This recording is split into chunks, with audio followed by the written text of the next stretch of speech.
Hi guys, and welcome back to my channel. So today I am going to do a really simple sculpted marble, but what I'm doing is I'm showing how I create it on my handy dolly and how I build a clear base. So I am going in and I am rocking that form and I am just pinching the edge. Now for me personally, I like a little bit of security on the dolly skin, so I pop some tape in. Now I am just showing where I make my marks. Now for this, each finger is different, each person is different. You are just finding your points that you personally need to cut. So I find that a little bit of tape, and for me it's much better. So I'm just going to give the plastic tip a little wipe with my brush because that allows the clear to set. So for me, when I'm building a clear base, I like to do a reverse method at the free edge and I pop it on and I pull it back. So at the moment there is virtually nothing on that nail plate other than the smallest amount. I am literally just, you can see where the clear acrylic is on my form, and I am just patting and pressing. Now I am going to come in with the smallest amount. You see how little there is, and that is just a clear wash to protect my nail bed from staining. So if that was a real client, so do you see how thin that is? But that is fileable too.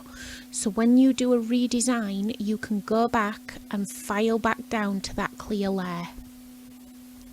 So I am going to come in with my Barbie Girl and my Mystical Forest, and I am just doing a really nice little simple marble just to show you what I was doing. But yes, for me, sculpting on my dolly, I know if you clean it with the IPA and whatnot, but for me personally, I like to just pop a little bit of tape.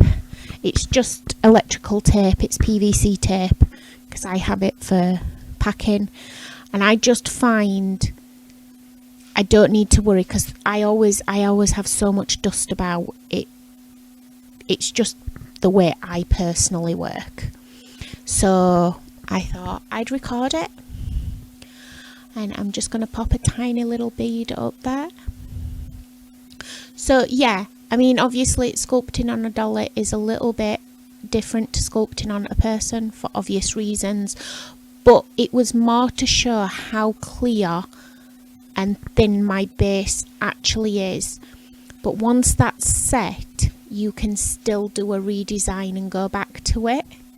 So now I'm coming in with my Simple Clarity and I am capping it. So I'm starting at the cuticle and I am just walking that acrylic down. I've done a nice flush cuticle and I've walked it all the way down in one nice easy step. I do love a nice one bead application, and I am just making it all nice and smooth because, as we know, the less we have to file, the less time it takes. Now I am coming in and I am doing my more or less standard filing routine. I would do my sidewalls, my lower arch, but obviously your client's nails aren't going to slide a little bit. But I tend to just file normally. I don't, other than they slide a little bit because I've not got the correct tips in. I've got just what was lying around because I've done so many sets. They're not staying properly, but that's my fault for not putting the right ones in. So then when you file, when I do a redesign, because I will do, it will, and I will link the videos together. So somewhere at this point you can look out and there will be a little link to the whole set for the redesign.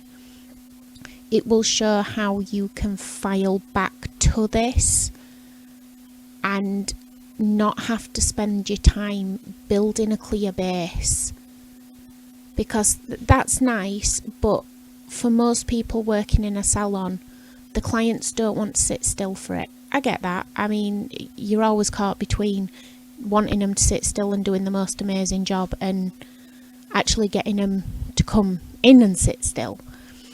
So yeah, that's just the way I do my clear base. So I hope you have liked it. I hope you have found it helpful. Don't forget to give us a thumbs up and a subscribe, and if there's anything else you'd like to see, please drop us a message. Thanks for watching, guys. Bye.